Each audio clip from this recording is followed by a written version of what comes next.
සුබ දවසක් හැමෝටම. මම පෙර වීඩියෝ එකකින් ගෙනාවා ගර්භණී සමයේ මුඛ සෞඛ්‍ය පිළිබඳව. මම අද ඔයාලත් එක්ක කතා කරන්න බලාපොරොත්තු වෙනවා දරුවන්ගේ මුඛ සෞඛ්‍ය සම්බන්ධයෙන් මම දැනුවත් යුතු කරුණු පිළිබඳව. ඔයාලා තාමත් මනීෂා වීරසේන YouTube channel එක subscribe කරලා නැත්නම් පහතින් තියෙන subscribe button එක click කරන්න. ඔබේ බිරිඳාගේ පළමු දත මතුවෙන්න පටන් ගන්නේ සමහර විට මාස 6ක් 7ක් ගිහිලා වෙන්න පුළුවන්.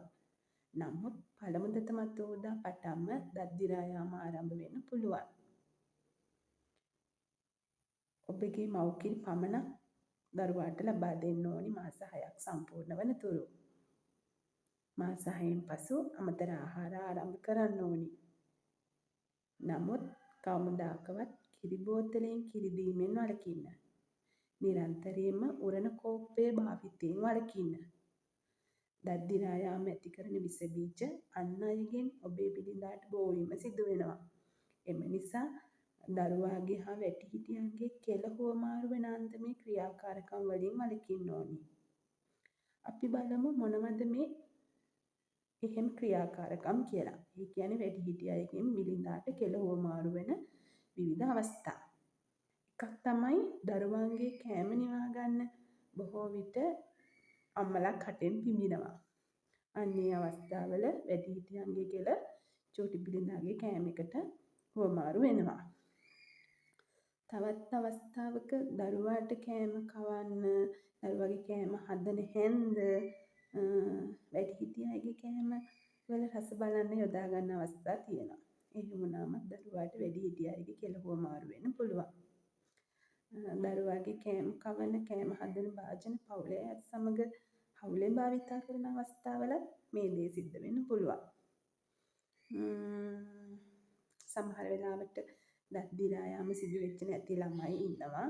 දත් දිරා යාමට ලක් වෙච්ච ළමයි ඉන්නවා. මේ අය එකම පිටානක කෑම කන අවස්ථාවලදී වුණත් ඒ බැක්ටීරියාව හුවමාරු වෙන්න පුළුවන්. විශේෂම කරුණක් තමයි පළමු දත මතු වූ පටන්ම මෘදු බුරුසුවකින් දත් මැදීම ආරම්භ කරන්න ඕනි.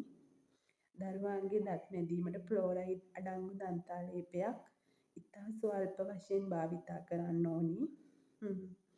මතක තියාගන්න ඕනි කරුණක් තමයි දත් මදිනකොට වැඩිහිටි කෙනෙකුගේ අධීක්ෂණය යටතේ තමයි දත් මදින්න ඕනි.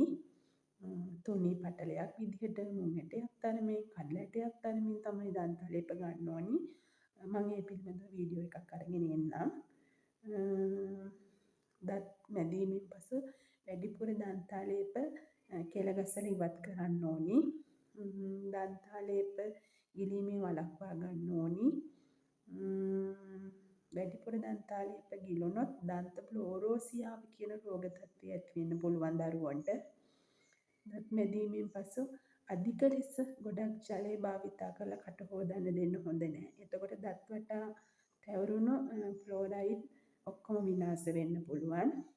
විශේෂම කරුණක් තමයි දරුවන්ට පැණි රස ආහාර හඳුන්වා දීම පහු කරන්න ඕනි, පමා කරන්න ඕනි.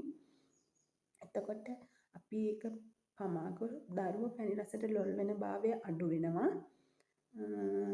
පැණි රස හඳුන්වා දුන්නත් පැණි රස ආහාර ප්‍රධාන ආහාර වේලකින් පස්සේ හඳුන්වලා දෙන්න ඕනි. තව කරුණක් තමයි පැණි බීම, කාබනීකృత බීම ඒ වගේ දේවල් භාවිතය අඩු කරන්න ඕනි. මේවා නිසා දරුවන්ගේ දත් දිරා යාම සිද්ධ වෙනවා.